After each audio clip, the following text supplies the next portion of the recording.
E eu vou pedir para que você abra sua Bíblia no livro do Êxodo, capítulo de número 20. Êxodo, capítulo de número 20.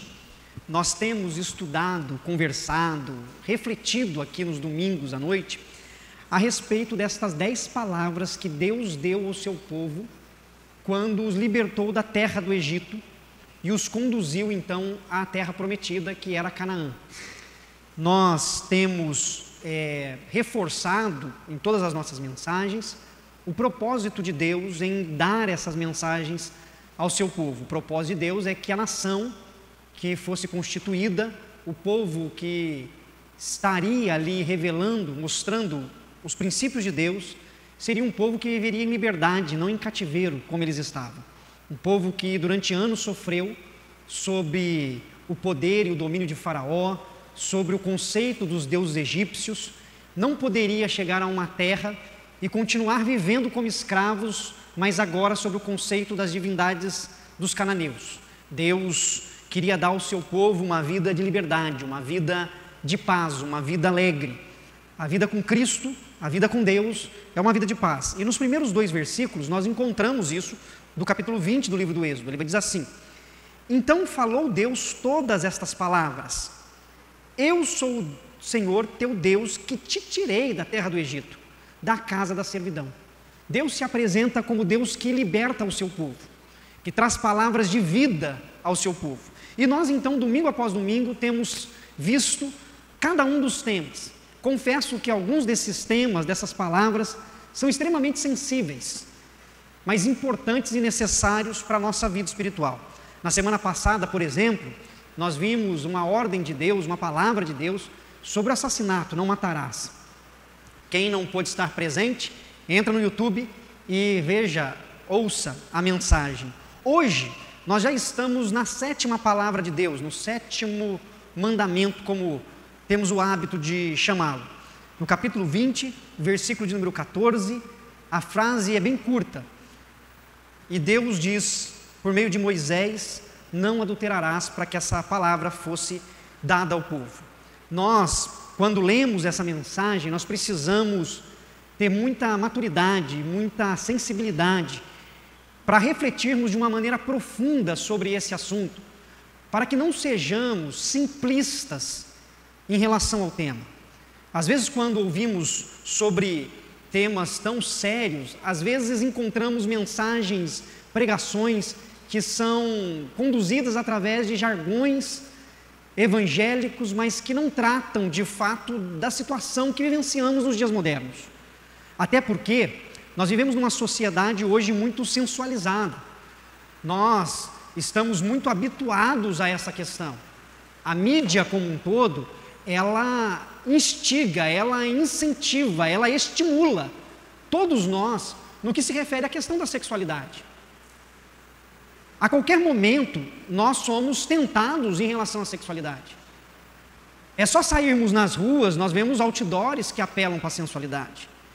Nós temos Instagram, Facebook, nós vimos e contemplamos séries na televisão.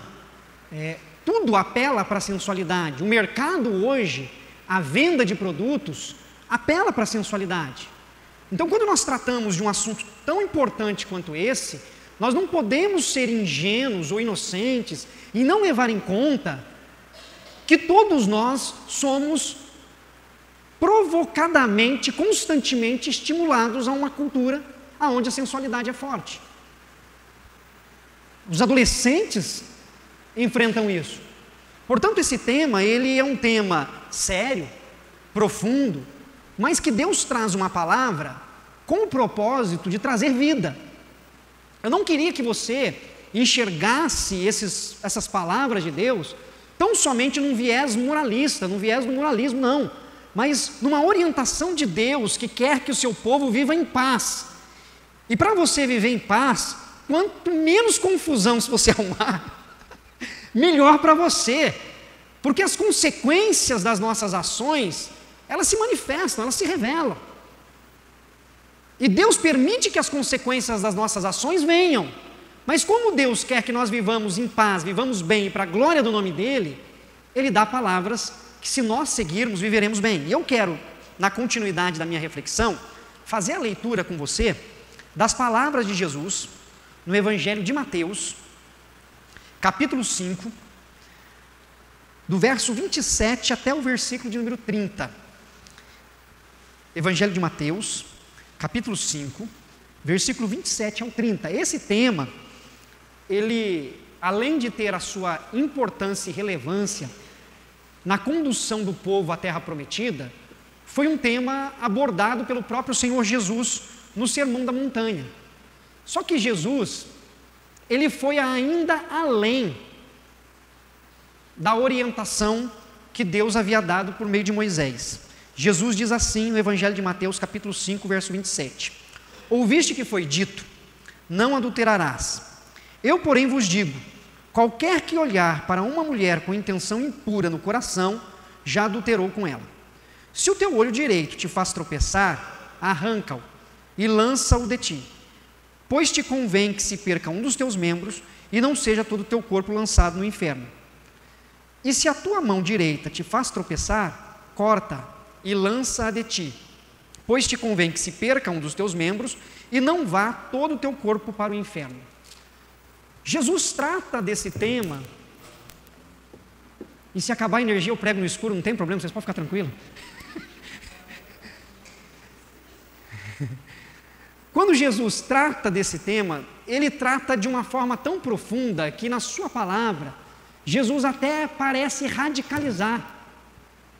Ele radicaliza, dizendo, olha, se o teu olho te faz tropeçar, arranca-o, lança-o fora.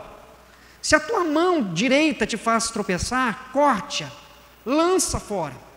É lógico que essa palavra de Jesus não é uma palavra literal. Jesus está usando uma figura de linguagem, é uma retórica. A gente chama isso, na literatura bíblica e na literatura como um todo, como hipérbole. É o exagero, dizendo assim, olha, se algo causa mal, vai te fazer mal, tome muito cuidado. É melhor você perder um olho do que ir para o inferno. É melhor você perder uma mão do que ir para o inferno. Então Jesus está, na sua palavra, radicalizando, mas através de uma hipérbole, dizendo o quanto é danoso seguirmos os desejos do nosso coração humano. Mas é importante também você entender que quando Jesus usa a palavra inferno aqui, o termo que Jesus usa, o termo dito por Jesus, não se refere ao inferno existencial, não se refere ao inferno espiritual, ao conceito de céu e inferno. Quando Jesus usa a palavra inferno aqui nesse lugar, Jesus está comparando e falando a respeito de um vale que havia chamado Rinom, um vale que era considerado o inferno. Jesus usa a palavra Rinom. Ele diz, olha, é melhor você perder um olho e você perder uma mão do que você viver num vale como o Vale de Rinom. Por quê? Por que Jesus usa essa expressão? Porque o Vale de Rinom foi um vale em que o povo de Israel se corrompeu e sacrificou crianças a um deus chamado Moloque. Sob o governo de um dos reis, do rei Josias, o povo se curvou diante dessa divindade chamada Moloque e sacrificou no Vale de Rinom suas crianças. E isso foi terrível para a história do povo de Deus.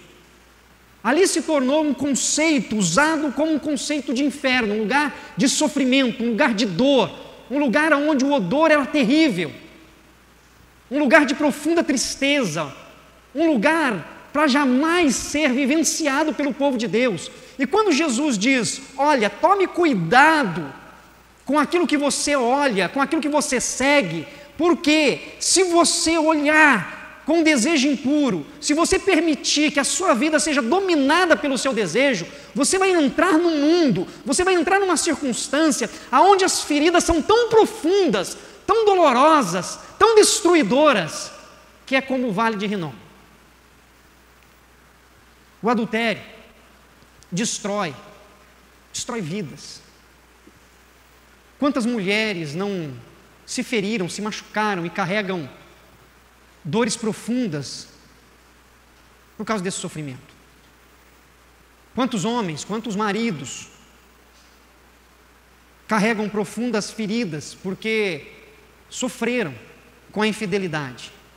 Quantos filhos cresceram num ambiente não só desajustado, mas um ambiente carregado, doloroso, de ataques, acusações, desconfianças, humilhações, por causa do adultério?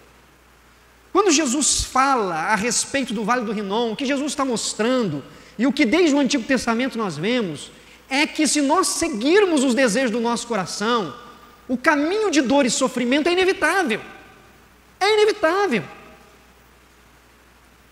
E como Deus conhece o seu povo, Ele está dizendo: olha, não vivam dessa forma. Não façam isso.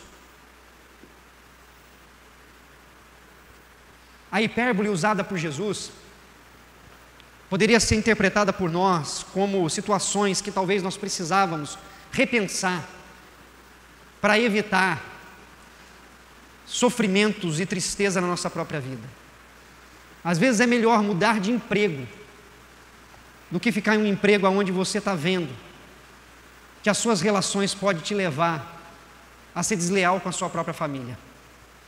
Às vezes é preciso você repensar a maneira como você usa as suas redes sociais. Se no ambiente cibernético você não consegue se controlar e às vezes estabelece diálogos e amizades que podem ser perigosas para a sua relação conjugal e familiar. Há coisas que às vezes precisamos evitar, porque é muito melhor, é muito mais prudente atentarmos para aquilo que se torna perigoso para nós do que corrermos o risco de entrar no Vale de Rinom. Porque lá o sofrimento é terrível, lá o sofrimento é profundo e as feridas são intensas, e só a graça e a misericórdia de Deus para trazer cura e restauração. Não que não haja, mas elas são penosas, dolorosas e um caminho muito difícil. Eu queria que você olhasse para essa palavra de Deus por alguns aspectos importantes hoje, e eu queria, além de focar de uma maneira muito objetiva no que o próprio texto apresenta, eu queria ampliar um pouco o seu conceito. Uma delas é para que nós possamos trabalhar o nosso coração dentro da cultura em que nós vivemos. Na cultura contemporânea, é preciso que nós fiquemos bastante atentos, porque a sexualidade, ela é instigada e trabalhada de uma maneira muito confusa, muito confusa. Porque nós temos visões diferentes. E nenhuma delas muito propícia. Nenhuma delas que se encaixa com aquilo que Deus desde o princípio criou para que nós vivenciássemos. Uma delas trabalha com a questão da ideia natural, do desejo natural. Nós somos seres que têm suas vontades, seus desejos sexuais.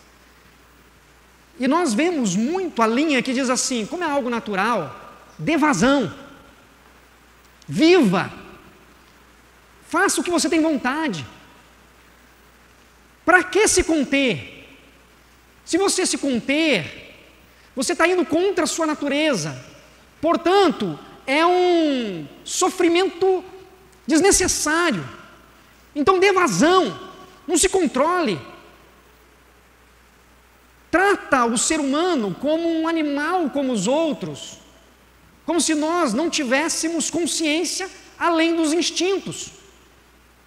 Mas além dos instintos que são naturais a todos nós temos consciência. Mas nós vivemos, nós vemos, os nossos filhos verão essa realidade na sociedade. Por isso reforço mais uma vez que eu não quero ser simplista nesse púlpito. Porque nós precisamos entender que no meio em que nós estamos inseridos, no mundo em que nós vivemos, essa é uma realidade presente e constante. Há uma luta contínua. E nós já ouvimos, e eles ouvirão, e muitos outros ouvirão. Porque essa é a forma de se enxergar. Mas além dessa, nós ainda carregamos o outro oposto. Se por um lado, de maneira negativa, há a ideia de dar vazão aos seus instintos, independente dos seus compromissos, das suas responsabilidades, por outro lado também, há a concepção ainda de que o sexo é sujo e degradante.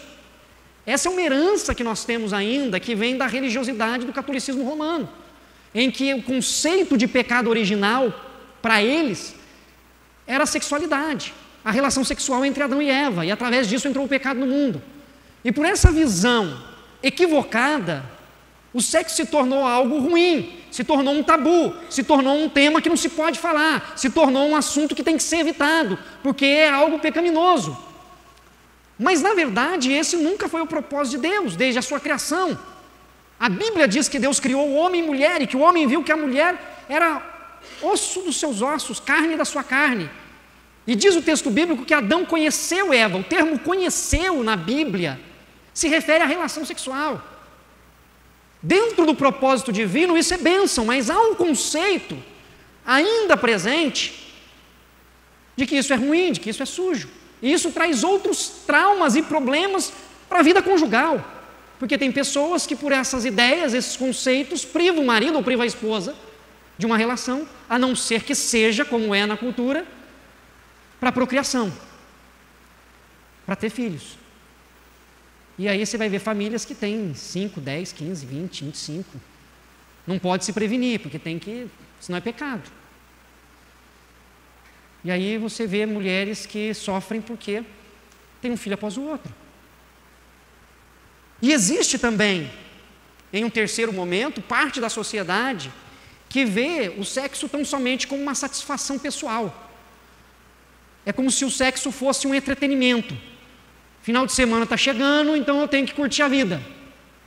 E a vida só se entende como uma vida aproveitada se houver a satisfação dos desejos pessoais. O sexo se tornou, na cultura pós-moderna, em entretenimento. Não importa com quem, não importa como, não importa quando, não importa se eu tenho um compromisso com a pessoa ou se eu não tenho, se eu conheci ela faz 15 minutos, se eu conheço ela há anos, o que importa é que a minha satisfação, o meu desejo seja realizado. No fundo, a verdade é que as pessoas pensam que assim satisfarão o seu desejo, mas o desejo ele continua sempre incontrolável. Quanto mais se faz, mais se quer e menos amado se sente. O ser humano precisa ser amado e o amor não está necessariamente na relação sexual.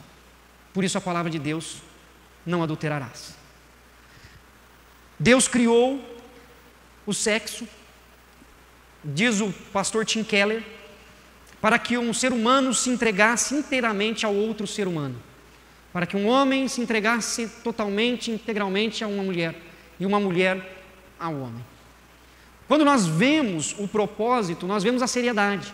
O apóstolo Paulo, ele vai dizer que o corpo do homem não pertence mais a ele, mas pertence à sua esposa. E o corpo da mulher não pertence mais a ela, mas pertence ao seu marido. Porque o assunto, o tema é sério. O nível de entrega é profundo, mas Paulo, assim como Jesus, trabalha com o conceito dentro da ideia da aliança, da ideia do compromisso, da ideia da responsabilidade, da ideia de uma vida junto, da ideia de que estamos construindo algo juntos. Não um mero desejo, não a satisfação do mero apetite, não um entretenimento, um momento de lazer e prazer, mas sim um conceito de aliança, para ser feito de forma madura e comprometida. Mas a sociedade pegou tudo isso e inverteu, mudou. E aí nós precisamos retomar os princípios do Senhor e pedir para que Deus nos ajude. Porque nós estamos incluídos numa sociedade em que tudo isso está diante de nós. Há um livro nas Sagradas Escrituras, que é o livro de Cantares, que fala muito sobre o amor. E há 3 formas dele trabalhar o conceito de amor ali em Eclesiastes, em Cantares. E um dos termos que ele usa para o amor é raiá. Esse amor fala do amor de companheirismo, fala do amor de um amigo, de uma pessoa que, ao amar tanto a outra, ela consegue se relacionar através de um diálogo, ela consegue ter conversas, a conversa é prazerosa, a conversa, ela flui, a conversa anda, passa-se horas. Mas essa conversa, ela precisa ir além. esse amor ligado ao companheirismo precisa dar um passo além. E Cantares fala de uma segunda forma de amor, e ele usa outra palavra diferente, que é ahavá, que é o desejo de estar perto. Não só o amor que leva ao companheirismo e à facilidade no diálogo, mas o amor que deseja estar perto. O amor que vai além da conversa que flui, é um amor que tem afeto um pelo outro. Que a pessoa quer estar junto, quer ligar o tempo inteiro, quer mandar o WhatsApp o tempo inteiro. Você vai vir aqui hoje, não vai vir, mas você não veio ontem, não vai vir de novo. Sabe aquele desejo de ter a pessoa por perto? Porque trata de um compromisso ainda maior. Mas Cantares vai além, e ele fala de uma outra forma de amor, e para essa forma ele usa a palavra dode, que é o amor-prazer, que na Bíblia, traduzida em grego do Antigo Testamento, a Septuaginta, nesse mesmo texto que usa dode, eles põem a palavra eros, que vem de erótico, que é esse amor, essa relação, esse desejo, o desejo de estar não só juntos, mas de manter uma relação profunda. Porque Deus fez isso conosco, Deus nos formou assim. Porque o sexo se torna a consumação desse amor do diálogo, desse amor do desejo de querer estar perto, de se tornar uma só carne com o outro. É esse o conceito bíblico de aliança, esse é o conceito bíblico teológico de família, de constituição de um casamento. É muito profundo. E esse desejo precisa estar presente. Porque senão, a gente vai só se ferindo, se machucando, em relacionamentos que não vão para frente, que não dão certo e que deixam marcas profundas no nosso coração. Usamos e somos usados. E parece que nenhum relacionamento se estabelece. E aí Deus vem e fala, olha, entre vocês não é assim. Quando você compreende a profundidade desse termo, desse assunto biblicamente, é mais fácil de entender por que Deus disse ao povo, não adulterarás. Quando você enxerga toda a cosmovisão do que esse assunto tão delicado representa de maneira bíblica profunda, isso mexe com a gente, com a nossa essência, e com o que somos, e o que fazemos, e por que fazemos, como fazemos, e com quem fazemos. Mas o texto, e na palavra de Jesus, Jesus vai além, ele diz assim, olha, se você também olhar de maneira impura, você já adulterou no seu coração. Eu acho essa palavra fenomenal de Jesus, porque Jesus ele vai muito além e ele trabalha com a gente, porque senão nós teríamos muita facilidade de julgar os outros pelos erros que cometem e não nos colocaríamos nas mesmas condições. Nós não somente iríamos ansiar por apontar o erro que o outro comete e não olharíamos para nós mesmos, para as nossas fragilidades, para os nossos pecados e não reconheceríamos que nós somos pecadores. E aí, eu queria abrir um pouco o leque de maneira rápida, falar para você sobre algumas coisas que são infidelidade, que talvez você possa não pensar ainda dessa forma. Uma delas é quando o nosso comprometimento é condicional, é um comprometimento parcial. Quando a pessoa ela tem um compromisso afetivo, mas ao mesmo tempo ela não se envolve de maneira total no seu relacionamento. A pessoa que está com o outro, mas ao mesmo tempo não está. Aquela pessoa que se relaciona com você, e quando você fala, acho que está na hora de a gente casar, né? Fala assim, não está na hora ainda não. Ainda a gente precisa fazer algumas coisas, vamos pensar bem. Olha, cuidado, essa pessoa pode estar de olho no mercado ainda. Porque o compromisso não pode ser condicional, o compromisso tem que ser total. Tem que assumir um compromisso. Um outro ponto é a intimidade sem sexo. Isso também é uma forma de infidelidade. O marido começa a desenvolver uma amizade com uma amiga de trabalho, ou a esposa começa a desenvolver uma amizade com um amigo, um confidente, alguém com quem ela se abre, ou ele se abre, conta os seus problemas, mas não tem esse relacionamento com a própria esposa. Pode nunca ter tido nada físico, mas no conceito bíblico é errado. Mentira. Um dos parceiros começa a ficar sempre omitindo as coisas, não fala a verdade, ou quando diz algo, sempre não conta tudo de maneira completa. Mesmo que essa pessoa justifique a sua ação de uma maneira nobre, é errado. num relacionamento, numa vida conjugal, a verdade precisa estar presente. Quando começa com mentiras, já começa com problemas gravíssimos. Uma aliança contra o parceiro é uma forma de infidelidade. Em que sentido? Quando a esposa começa a aproveitar o almoço de domingo na casa dos pais para falar mal do marido. Mãe, você não sabe o quanto que ele dá trabalho.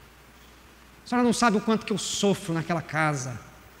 E o marido aproveita a vinda dos amigos num churrasco em casa e começa a colocar a esposa numa situação constrangedora. Vocês não sabem o que minha mulher faz eu passar.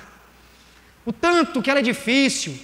E começa a fazer uma aliança com outras pessoas para tentar provar que o marido ou a esposa está errado, errada, que se comporta de maneira equivocada. Começa a convencer os filhos de que a mãe ou o pai está errado. Começa a querer puxar aliados para si. Isso é uma forma de ir aos poucos e destruindo o seu relacionamento. Ausência ou frieza. Pessoas que não se mostram atentas às necessidades físicas ou emocionais do outro. Até se desculpa por não ter prestado atenção, mas nunca faz nada em relação a isso. A pessoa não se importa com a dor, não se importa com a dificuldade. Perda do interesse sexual, seja por questões biológicas, o desejo começa a desaparecer. Apesar disso acontecer e ser muito mais comum do que a gente possa imaginar, o problema não é a perda do interesse em si, mas o problema está na não ação em busca de procurar resolver o problema, procurar um profissional de saúde, alguém que ajude para que o problema seja resolvido. Perder o interesse é como se a vida tivesse acabado. Desrespeito, palavras grosseiras, desrespeitosas, aonde o amor não só não está presente mais, só que o desrespeito é ainda mais intenso. As pessoas começam a se tratar de uma maneira agressiva, egoísmo. A pessoa se esquece que ela se casou para fazer o outro feliz também, começa a pensar só nela. O que importa é o que eu quero fazer, é aonde eu quero ir, é como eu quero fazer. E você começa a olhar só para você e não olha para sua esposa, não olha para o seu marido, não olha para a pessoa que Deus colocou ao seu lado. Você não ama a pessoa, mas ama tão somente a si mesmo, a si mesma. Quebra de acordos. Quando as pessoas passam por dificuldades, quando num relacionamento profundo, as crises vêm, e é feito algumas alianças, alguns acordos, e uma das partes, de maneira desavisada, sem conversar, resolve quebrar o acordo feito. Se combina, olha, nós não vamos gastar nada além do que é necessário esse mês, dentro dessas condições. Aí um dos dois fala, quer saber de uma coisa? Eu vou comprar isso aqui porque eu quero. E desrespeita o acordo feito. Nós não vamos deixar os nossos filhos esse mês fazer tal coisa porque eles precisam de disciplina. Aí um dos lados, na ausência da esposa, na ausência do marido, quebra o acordo. É infidelidade. É uma forma de ir minando as relações. E por fim, relacionamentos virtuais. Quando o marido, a esposa, não tem a sabedoria e a prudência na forma de usar as suas mídias. Eu vi uma pesquisa que nos Estados Unidos, 40% dos divórcios tem início no Facebook. 40%. Uma grande tentação. Vai no Facebook, procurar as pessoas da adolescência. Como é que será que está o fulano, a fulana? Será que está casado, está casada? Separou? E as coisas vão prosseguindo até que quando você vê, você está no Vale de Rinom. Tem tanta dor, tanto sofrimento, tanta tristeza, que só pela misericórdia de Deus para restaurar, curar e ter um novo rumo. Infidelidade não se trata tão somente do adultério em si, no aspecto físico, mas se trata da forma como a gente lida com o relacionamento que nós resolvemos construir. Eu sei que há muitas crises, há muitas lutas, há muitas dificuldades, e nós precisamos pedir para que Deus nos ajude. Um último aspecto, de maneira muito breve, abrindo um pouco mais o leque para a reflexão nossa aqui nessa noite. Eu queria colocar que a questão da lealdade, ela precisa ser vivida, não só no nosso casamento, não só na nossa relação conjugal, mas precisa ser vivido também nos relacionamentos que nós temos ao redor. Nós vivemos numa crise muito grande de lealdade, na sociedade como um todo. Pessoas que sejam leais, não é cúmplices, não é você fechar os olhos para aquilo que é errado, para aquilo que é pecado, mas é você ser leal às pessoas que Deus colocou à sua volta. Há muita deslealdade. Às vezes uma pessoa te ajuda, te estende a mão no momento difícil, e depois que você consegue engrenar, depois que você consegue voar, parece que aquela pessoa que te ajudou não te importa mais. Se ela precisa de ajuda amanhã, você talvez não tenha o interesse, a mesma disposição de ajudá-la. É uma deslealdade. E nós precisamos, como cristãos, entender que nós somos chamados a viver uma vida de lealdade, a amar as pessoas e cuidar das pessoas, principalmente também daqueles que nos ajudaram, que estenderam a mão para nós. A cultura hoje é muito assim, amizade, negócios à parte, não é assim? Às vezes a pessoa te ajudou tanto, e às vezes por causa de centavos, você faz, quem é vendedor deve sofrer. Parece que não importa. Não estou dizendo que você não pode mudar de fornecedor, que você não pode procurar outro, mas às vezes é por coisas tão fúteis, tão banais, que refletem uma deslealdade muito grande. Lealdade com mentores, pessoas que te ajudaram num momento difícil, que te estenderam a mão, que te socorreram, pessoas que estiveram presentes nos momentos difíceis, que às vezes a gente se esquece de maneira tão rápida dessas pessoas. A pessoa te ajudou no momento mais delicado da sua vida, mas chegou um dia que essa pessoa disse algo que você não gostou, é suficiente para você dizer assim, não olha mais para a minha cara. Deslealdade. Você precisa valorizar as pessoas, porque nós estamos numa cultura de infidelidade, numa cultura de deslealdade. Mas nós seguimos o Evangelho de Jesus Cristo, então seja leal. Quero encerrar a minha palavra hoje fazendo a conclusão com uma palavra, ou melhor, com um episódio que aconteceu quando Jesus estava realizando o seu ministério. No Evangelho de João, no capítulo 8, vai dizer o texto bíblico que uma mulher foi pega em flagrante adultério. E os fariseus, saduceus, religiosos todos, pegaram aquela mulher e levaram a areia diante de Jesus. E eles queriam fazer daquele erro cometido por aquela mulher um drama em que Jesus caísse em alguma contradição. Porque a pergunta era que aquela mulher que havia cometido adultério, o que se faria com ela? Se Jesus estava falando tanto sobre perdão, graça, qual deveria ser a postura, visto que a lei de Moisés ordenava que apedrejasse? Se Jesus dissesse apedreje, como diz a lei, eles alegariam que Jesus estaria sendo contraditório. Se Jesus dissesse perdoa a mulher, eles alegariam que Jesus estaria subvertendo a lei de Moisés e seria passivo do crime de não cumprir a lei como era determinada. E colocou Jesus numa situação muito delicada, para nós, obviamente, não para ele. E aí Jesus, então, de maneira muito calma, tranquila, serena, escrevendo na areia, ele simplesmente disse, olha, quem não tiver pecado, que atire a primeira pedra. E aí vai dizer o texto bíblico que um a um foi se retirando, porque todos eles eram pecadores. Todos eles haviam errado. E aí então aquela mulher, ficando só ela e Jesus, ela fica sem saber o que fazer, e Jesus então diz, aonde estão os teus acusadores? E ela disse, olha, todos foram embora. E Jesus diz para ela assim, olha, vá e não peques mais, segue a sua vida.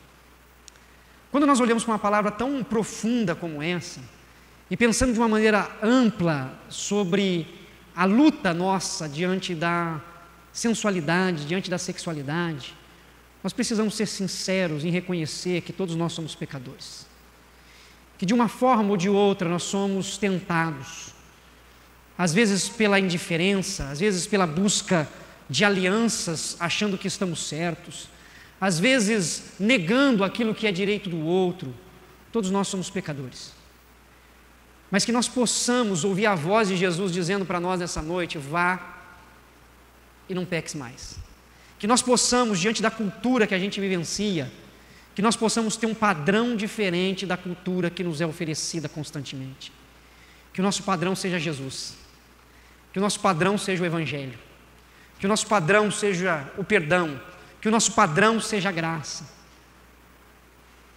Que se cometemos pecados, seja ele físico na questão do adultério, ou seja ele emocional, ou seja ele da displicência, que o perdão de Deus se manifeste sobre o nosso coração nessa noite em nome de Jesus, e que nós possamos sair daqui assumindo o compromisso real de valorizar a nossa família, reconstruir a nossa família, ou então construir para muitos de nós que estamos aqui nessa noite, construir a nossa família através dos princípios da palavra de Deus. Independente do que possa já ter acontecido na sua vida até aqui, porque todos nós temos uma história.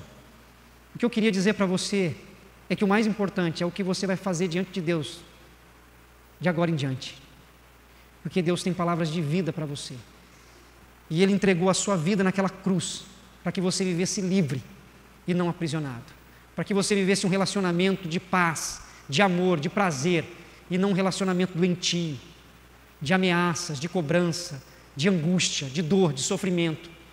Deus quer um relacionamento que você viva em paz, e não um relacionamento que você viva angustiada ou angustiado.